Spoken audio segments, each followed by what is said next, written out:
Zulu, to the European mind, still one of the most evocative names to emerge from the African continent. For much of the 19th century, the Zulu Kingdom was the most powerful state in southern Africa. It had emerged in the 1820s under a ruthless and dynamic warrior king, Shaka Gasenzangakona, whose military skills, based on devastating new fighting techniques, had forged a disparate group of independent chiefdoms into a nation. Powerful, self-reliant, and with a warrior ethos that made it the terror of its neighbours, the Zulu Kingdom dominated the eastern seaboard of modern South Africa for more than 50 years, and indeed its legacy still shapes the political geography of the region today. In 1879, however, it went to war with the British Empire. The British had arrived in South Africa nearly a century before, drawn to the Cape to protect their strategic interests. By the 1870s, a wave of imperial expansion had seen British colonies established right up to the Zulu borders. In 1878, the British shamelessly provoked a quarrel with the Zulu king, Cetshwayo Kampanda. 3 columns of British troops and their African allies were assembled on the Zulu borders under the command of Lieutenant General Lord Chelmsford, ready to invade Zululand. Chelmsford believed that the Zulu army would collapse in the face of modern British firepower. He was wrong. This is Rorke's Drift on the Mzinyati River. Today, a modern bridge spans the point where, in January 1879, British troops crossed in flat-bottom ferries. 120 years ago, Lord Chelmsford had nothing more to follow than an overgrown wagon track, which snaked lazily towards the cluster of Zulu royal homesteads at Ulundi, more than 60 miles away, which constituted King Cetshwayo's capital. Lord Chelmsford's first objective was a distinctive rocky outcrop along the road to Ulundi, known to the Zulus by a mysterious and evocative name, Isandlwana. The British advance took place against the background of the fierce South African summer, when daytime temperatures regularly reached 90 degrees Fahrenheit, and sudden storms and torrential downpours are typical. It made for slow progress, and it was not until the 20th of January that Chelmsford established his camp at Isandlwana. The camp was set up on the forward slope at the foot of the mountain. The column consisted of over 4,000 men, British regular infantry, artillery, volunteer units drawn from the white settler community, and over 2,000 African auxiliaries. The sprawling lines of tents stretched from more than 1,000 yards from end to end, and despite his own standing orders, which specified that permanent camps in enemy territory should be partially entrenched, Lord Chelmsford made no effort to fortify it. Not intending to remain at Isandlwana long, he planned to advance further into Zululand. Moreover, Chelmsford did not believe that the Zulus possessed the discipline or tactical skill to attack a British position.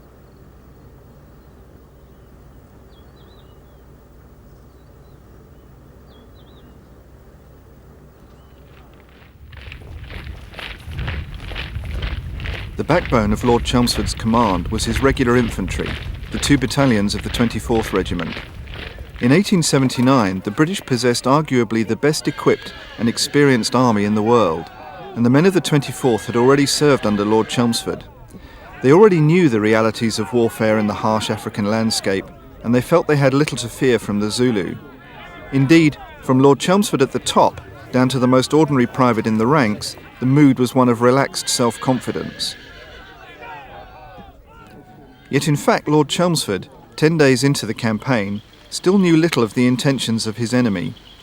His intelligence sources suggested that King Cetshwayo could easily field an army of 25,000 men, and rumours reached him soon after his arrival at Isandlwana that the Zulus were marching to oppose him. But where to find them? The Zulu army could easily cover 20 miles in a day, moving through a landscape which would defy European troops.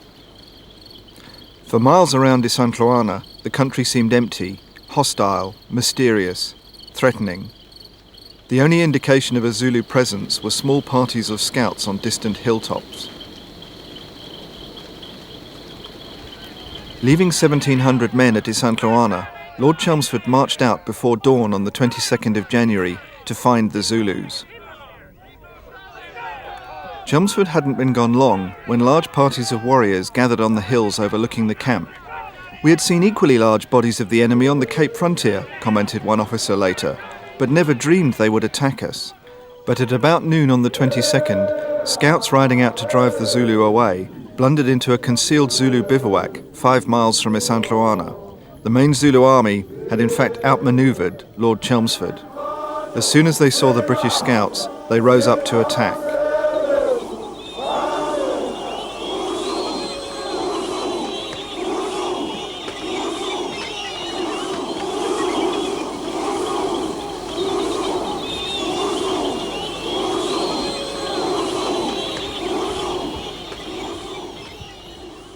When news of the Zulu presence reached Isandlwana, the 24th were ordered to take up positions to defend the camp. Their officers had previously selected a low rise, several hundred yards in front of the tents, as being the best place from which to fight, since it commanded the ground over which any Zulu attack would have to develop.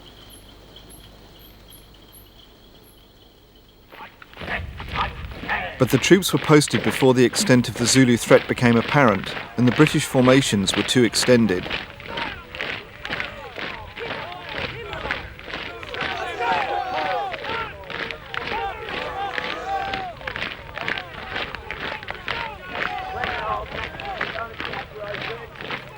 Most of the redcoats were in open order, with 2 or 3 paces between each man, a tactic which enabled a small number of men to cover a wide area. Such formations had served Chelmsford well on the Cape frontier, but at Isandlwana, in some places there were gaps of 200 or 300 yards between each company. The furthest British positions were nearly a mile from the camp, a very thin red line indeed.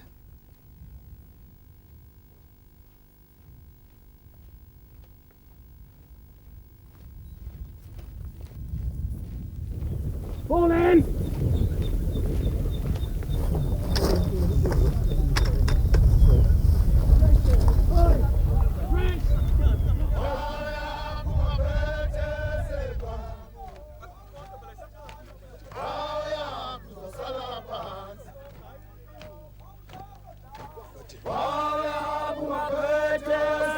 When the attacking Zulus at last came into sight, however, it seemed that at first their attack would be easily checked. The 24th were armed with one of the most effective military weapons of the day, the .450 caliber Martini Henry rifle, which was accurate at 800 yards and devastating in trained hands at less. And the 24th were, according to one observer, old steady shots who lay well upon the ground, making every shot tell.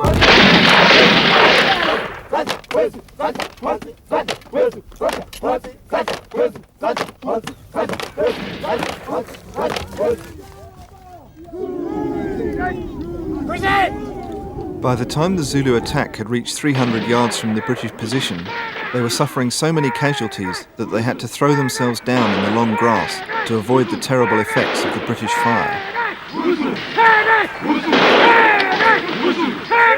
But Zulu flanking parties, known as horns, were thrown out to surround the British on either side. In danger of being outflanked, with their lines stretched far too thin, the scattered 24th fell back towards the camp.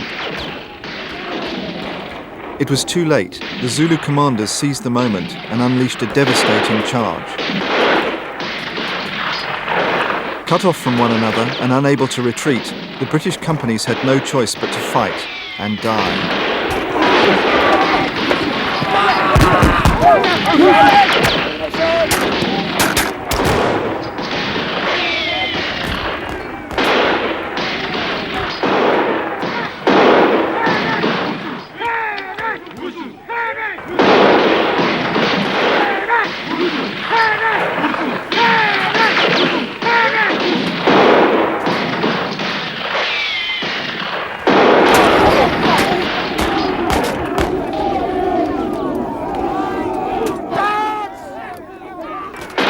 A Zulu warrior recalled their courage. Ah, those red soldiers at Isandlwana, how few they were and how they fought. They fell like stones, each man in his place.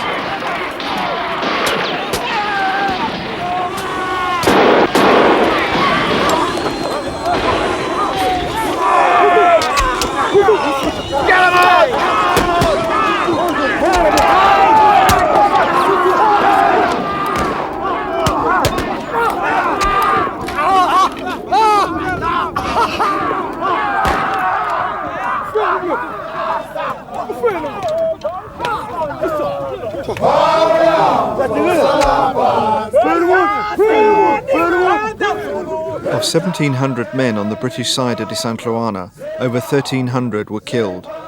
Most of the survivors were African auxiliaries. Less than 60 white troops managed to escape the carnage. More British officers were killed at Isandlwana than at Waterloo. When Lord Chelmsford returned that evening, he found the bodies of his men lying among the ruins of his looted camp.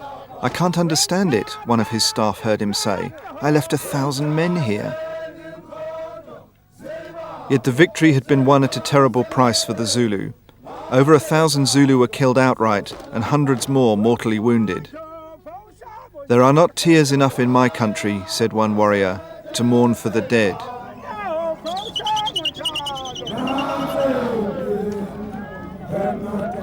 That same afternoon, while the main army carried away its trophies from Isandlwana, the Zulu reserve, who had taken little part in the battle, marched to mop up the tiny garrison Lord Chelmsford had left to guard the border post at Rorke's Drift. The garrison at the Rorke's Drift mission, less than 150 men under Lieutenants Chard and Bromhead, scarcely had time to improvise a barricade from sacks and boxes of supplies before the Zulu were on them.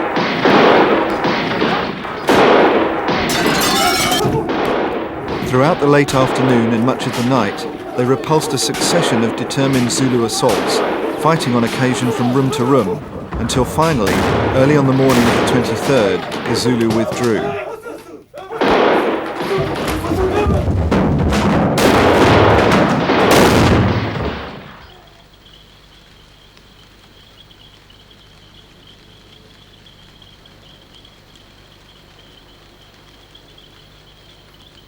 Just 17 of the British garrison were killed, but the survivors were bloodied and exhausted. Over 400 Zulu bodies were piled up around the British barricades, and many more lay on the line of their retreat. The Queen commands and we obey. The defence of Rorke's Drift became part of the mythology of empire, an enduring image of courage and self-sacrifice on far-flung imperial borders. 11 of the defenders were awarded Britain's highest award for valour, the Victoria Cross. Over the hills and far away, o'er the hills and o'er the main. Today, the memory of the battles is kept alive in a stream of feature films and books. The Queen commands and we obey, over the hills and far away, o'er the hills and o'er. A cluster of memorials mark the killing grounds at Isandlwana, where anonymous whitewashed cairns cover the bones of the British dead, officers and ordinary soldiers alike. And far away, o'er the hills and o'er the main, to Flanders, Portugal and Spain. The Queen commands and we obey, over the hills and far away. Oh, will our friends our absence mourn? We with honour shall return, then we'll sing both night and day. Over the hills. Yet there is more to the terrible events of the 22nd of January 1879 than the struggle of brave men in a contest which seemed to end curiously honours even. The Queen commands and we obey. The Zulu Kingdom would be the loser in the long run, for the British government would not consider peace before its honour was restored. 6 months of bitter fighting were to follow Rorke's Drift, until Lord Chelmsford at last brought his army here, to Ulundi. Once more the Zulu were cut down in their hundreds, but this time there would be no British collapse.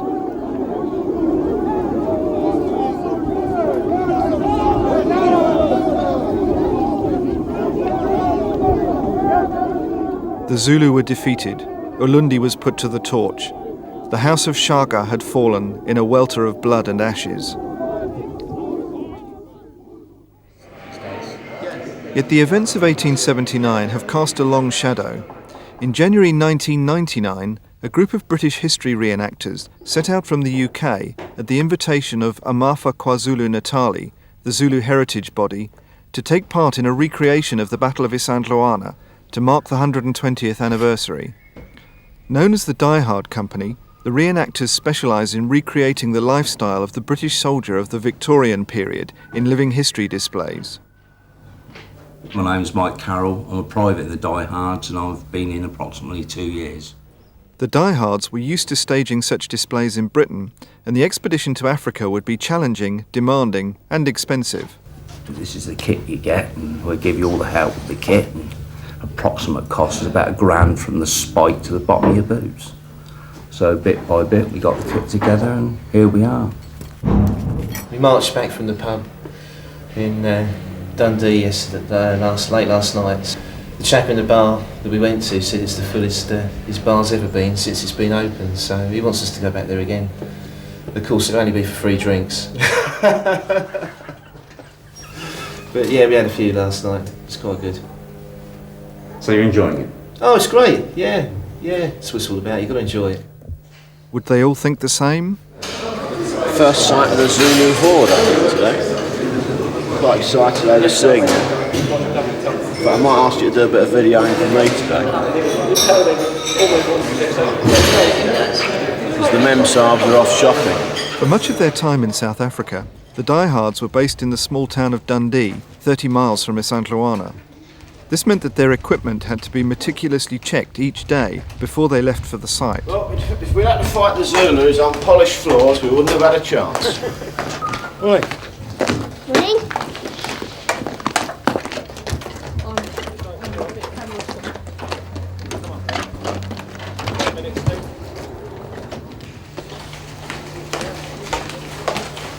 This ain't going to go on the video because I'm cross-dressed.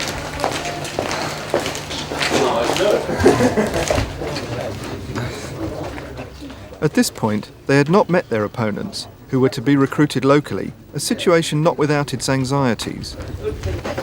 At the moment we feel that we're not quite sweating enough, so time to be shouted at.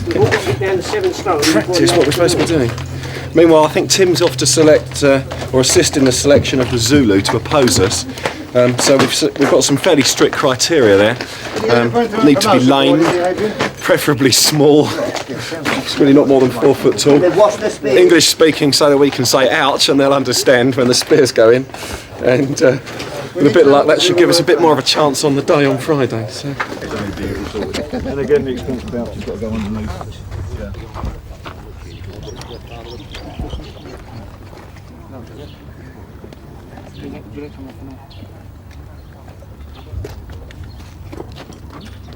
Unfixed bayonets!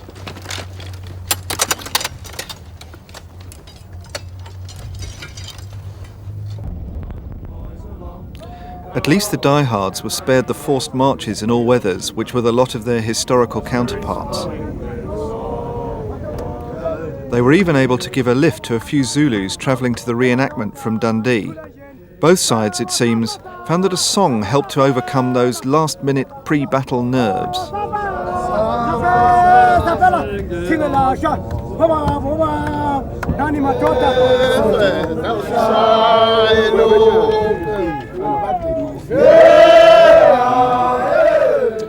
Their first arrival at Isandlwana gave the Diehards a taste of the intense public and media interest which was to come over the next few days. Not since 1879 had such a collection of men in accurate period uniforms been present on the site. Certainly, local Zulus arriving to greet them had never seen anything quite like it.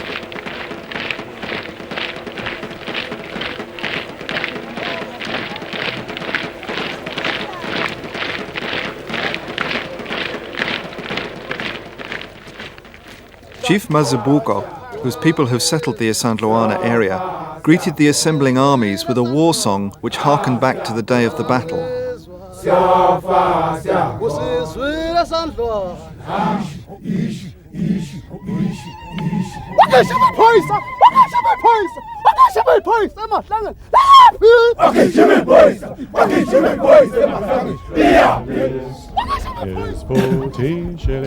But if the Diehards were inclined to respond after the manner of a certain well-known film, on this occasion at least, the Zulus got the better of the contest. Over the hills and far away, o'er the hills and o'er the main, through Flanders, Portugal and Spain, King George commands and we obey, over the hills and far away. If I should fall to rise no more, as many comrades did before. I said first impressions are quite fearful. I know the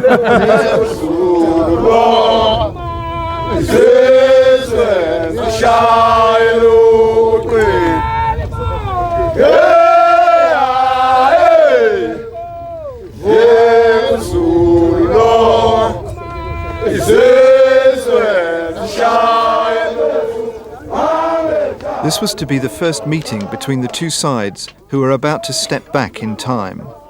Historical battle reenactment is in its infancy in South Africa. This was to be the first event of its type. The warriors were called out by members of the Zulu royal house and assembled by chiefs in the rural community who still follow traditional Zulu ways. The Zulu Impi of 1999 was not so much a recreation of the past as an authentic survival of it.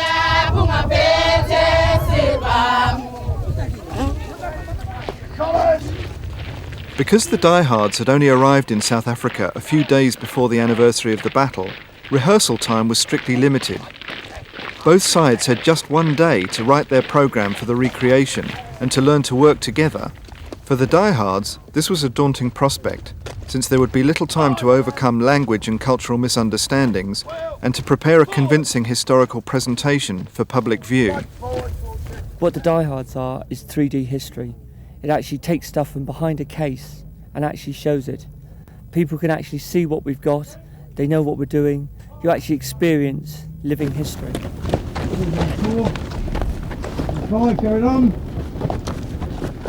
Interest in the coming event was high, and the battle would be re-fought in front of the present Zulu king and representatives of the South African and British armies.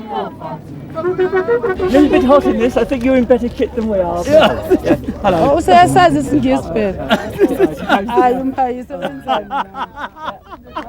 It soon became clear that the events of 120 years ago have left no lasting legacy of bitterness. Nevertheless, safety was of paramount importance. Both sides would be using real weapons, and the Diehards would be firing blank cartridges.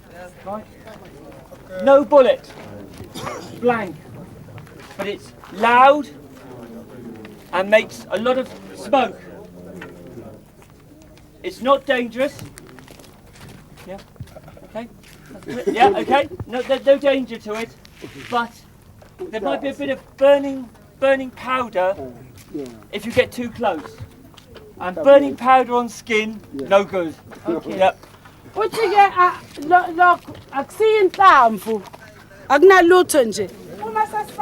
As yesterday, when present down. Yes, yeah, you all remember that? Good. Right. And 30 to 40 paces away. Yep. Then we show you no harm, but listen for the noise. There was no time to learn complex fight arrangements, and both sides would have to be content with a thorough understanding of the risks involved and to trust to each other's goodwill.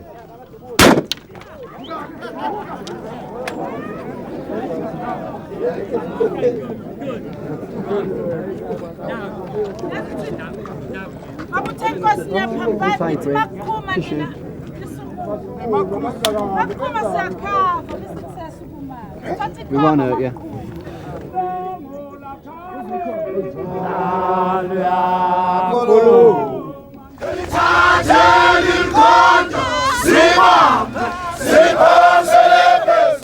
But if the Diehards, like Lord Chelmsford before them, had expected to overawe the Zulu Impi with a demonstration of their firepower, they were to be sadly disappointed.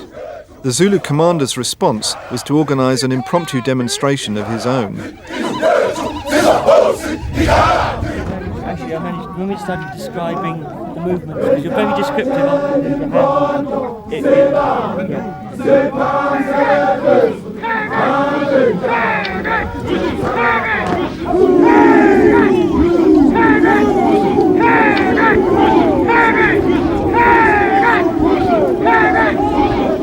The mock Zulu attack was the first hint for the history enthusiasts of what the reality of combat in 1879 might have been like.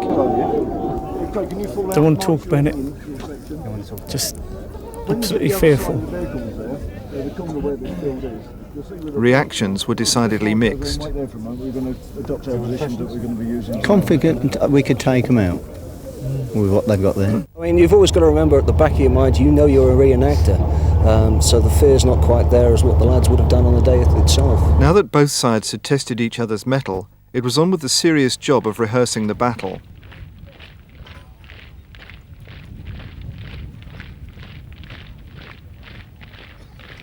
With just 35 redcoats and 250 Zulus, it was never intended to be a step-by-step recreation of the historical event, nor was it possible to represent units other than the 24th who took part on the British side.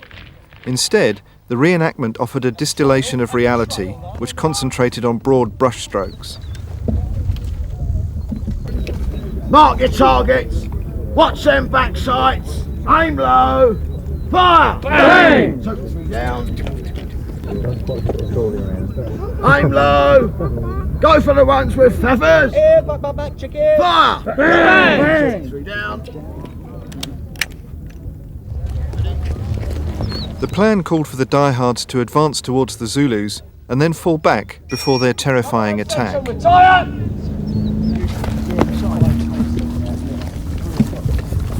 Ready? Ready? Ready, Roy?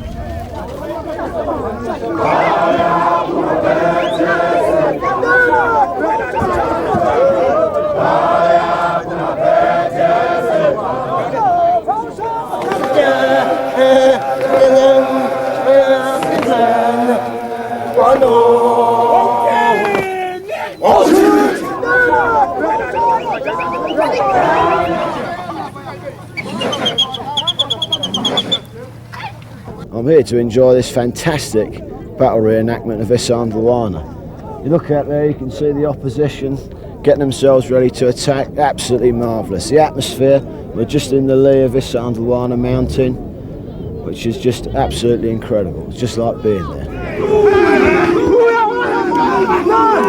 Almost like being there indeed.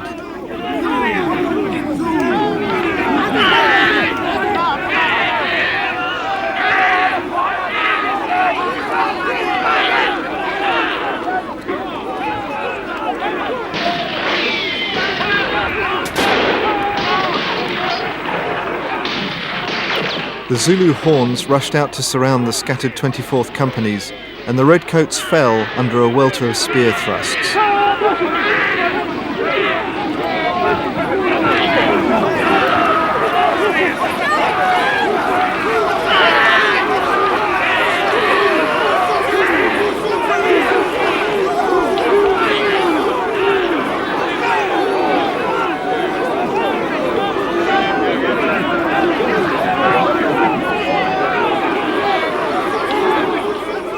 Following traditional practice, the victorious Zulus stabbed the ground close to the fallen diehards, representing the way their historical counterparts had washed their spears in the bodies of the 24th.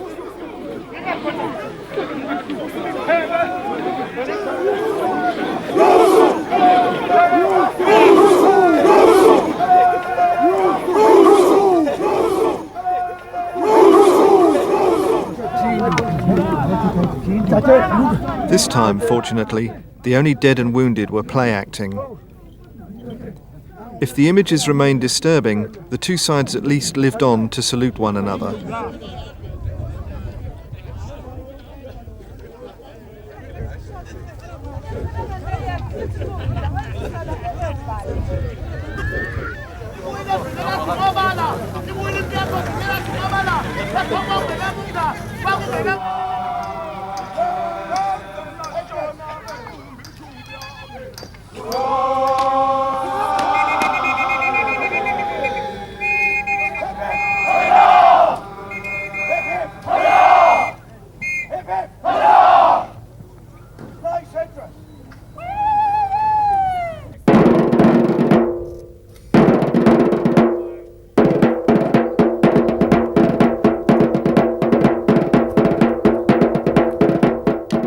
The real Battle of Isandlwana lasted for perhaps 3.5 hours. In 1999, the rehearsals alone took the best part of the day. For the British history buffs, who had left a cold, dark British winter just days before, it was an exhausting experience. Time to unwind and reflect on the day's events.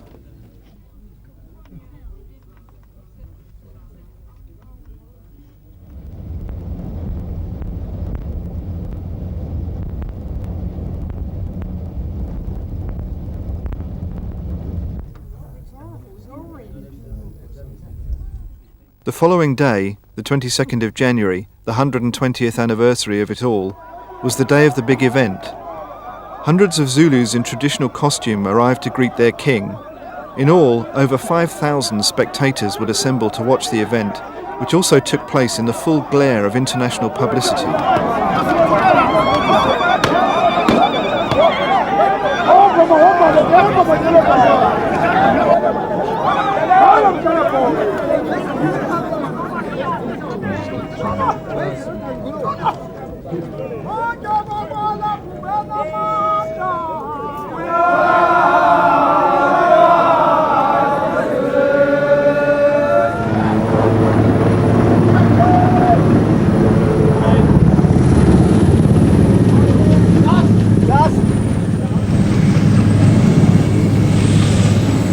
Rifle's just got a bit of dirt. This was not the time to let the side down with a jammed rifle or a shoddy I uniform. think when you went over fairly early on, it went dug the muzzle into the ground, so we just got to make sure it's completely clear. Next time, look, throw yourself on the ground and protect your rifle. Yes. That's what we're going to be using today. So what I've just done is made sure that they actually fit into the breech of my rifle. So when I'm actually out on the field itself, I don't get any jams. I can put them in and carry on as necessary. It's going to be murder out there today. Look at that heat. We can take it, Court. Finally, one luxury not available to the real 24th, a last smear of sun cream, and it was out into the searing sun to honour the dead of both sides.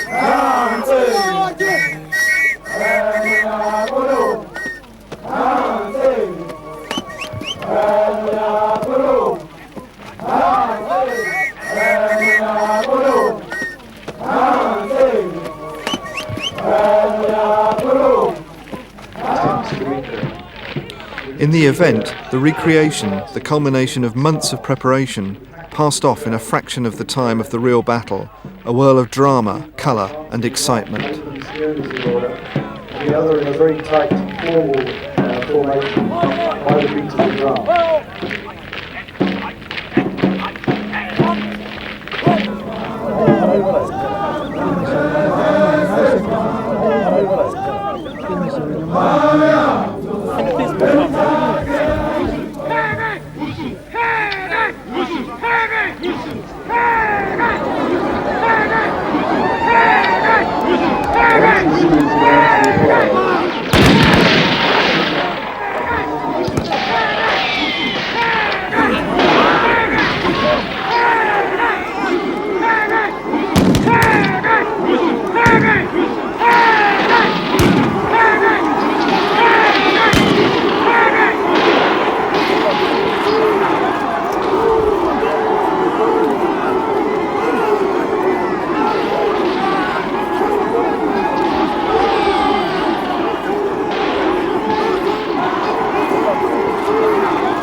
The vanquished redcoats rose to salute King Goodwill. 120 years on, there were, mercifully, no dead, no wounded, no grieving relatives or despoiled homes.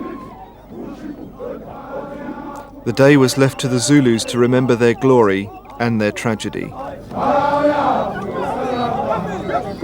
Now that it was over, what had the experience been like for both the participators and the watching professionals? Pretty impressive, actually. Well impressive. Yeah, as you could make eye contact with individual people in the Zulu group there. It was pretty impressive stuff, and all you could see was Zulu blocking out the entire sort of view of the horizon.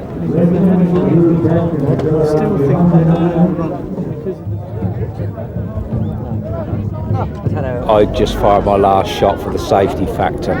This one come out of nowhere and he biffed me with his shield and I went down. It was just fantastic. It was just, you know, we just played it right through.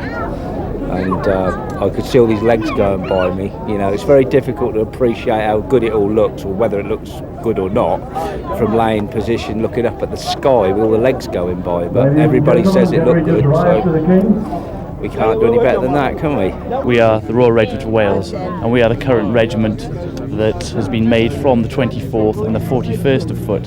So really, these guys are our predecessors, and it's funny to watch what they're, you know, look at what they're wearing and watch the sort of movements that they do. We've evolved into different things, but many of the things are very same. And what had the Zulus, for whom the whole experience must have seemed more than a touch bizarre, made of it all? Very brave, but also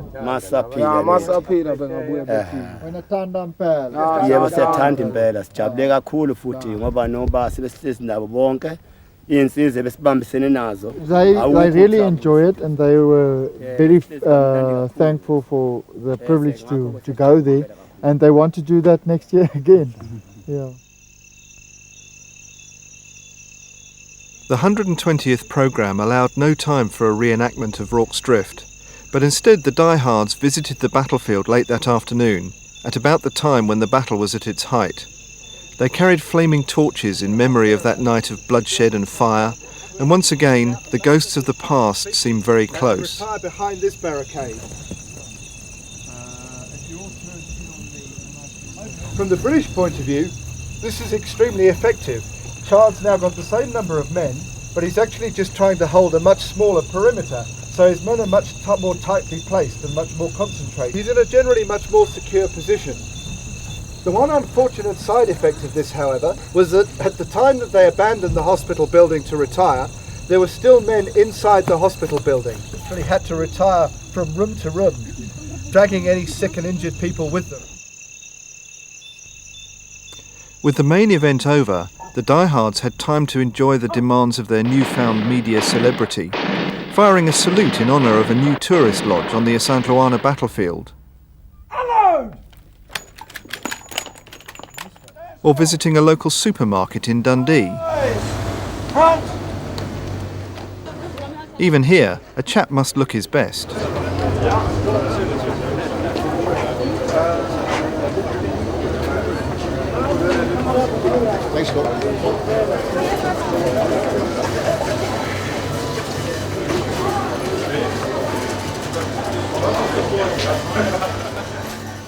And redcoats still need to stock up on supplies.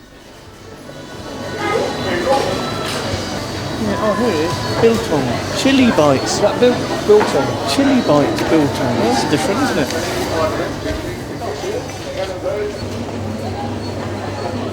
Rather more here to choose from than bully beef.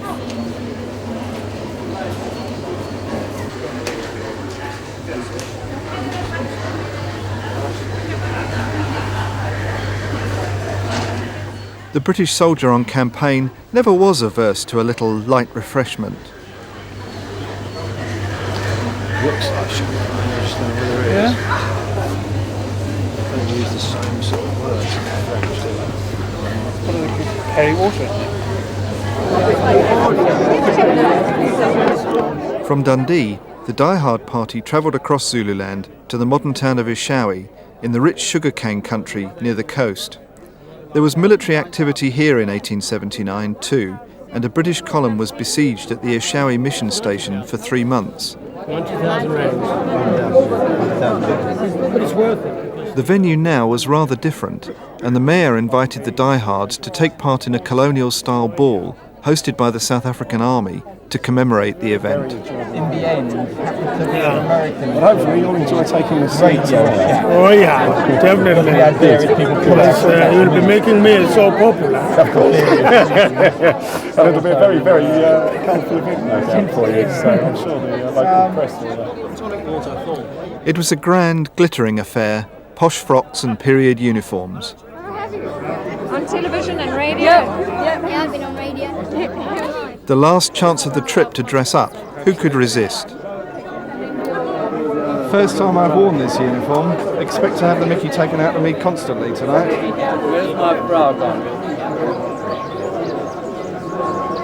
Right, how does the booze thing work? Good evening, Michael.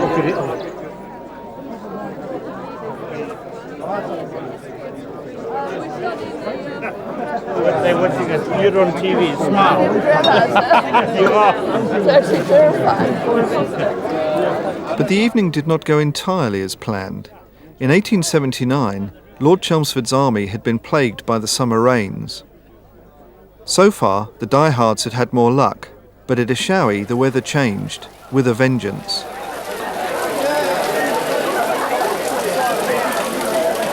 Well, it's been a bit of a dry week so far, and it doesn't look as though things are going to be looking up at the moment. However, we've come on with life rings, and we're prepared to swim for it at the very last knockings. But not before we've given a few more songs in order to rouse everybody and cheer them along on this particularly happy and rather damp occasion. Hector and Lysander and Socrates melodies are all world's great heroes, none that can compare. Row to the British Grenadiers. Where we play? The river running right through the middle. I know how they felt on the Titanic when she went down. Still, no reason for spirits to be dampened. Come on everybody, one last chorus.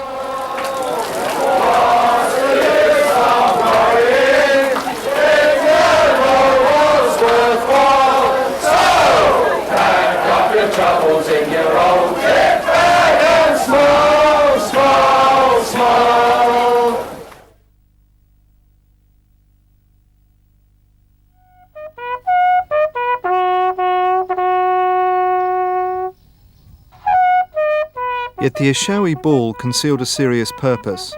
For 3 months, 120 years ago, 1,700 British troops under a Colonel Pearson had been bottled up in the improvised fort at Ishawi until Lord Chelmsford had at last come to relieve them. In cramped and insanitary conditions, they had suffered the ravages of typhoid and dysentery.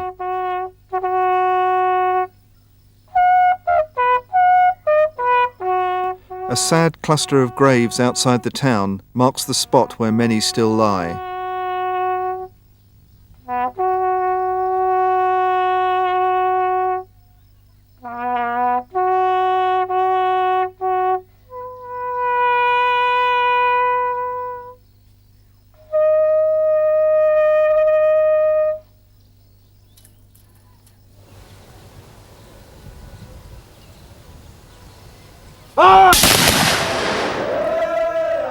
The true price of imperial adventures.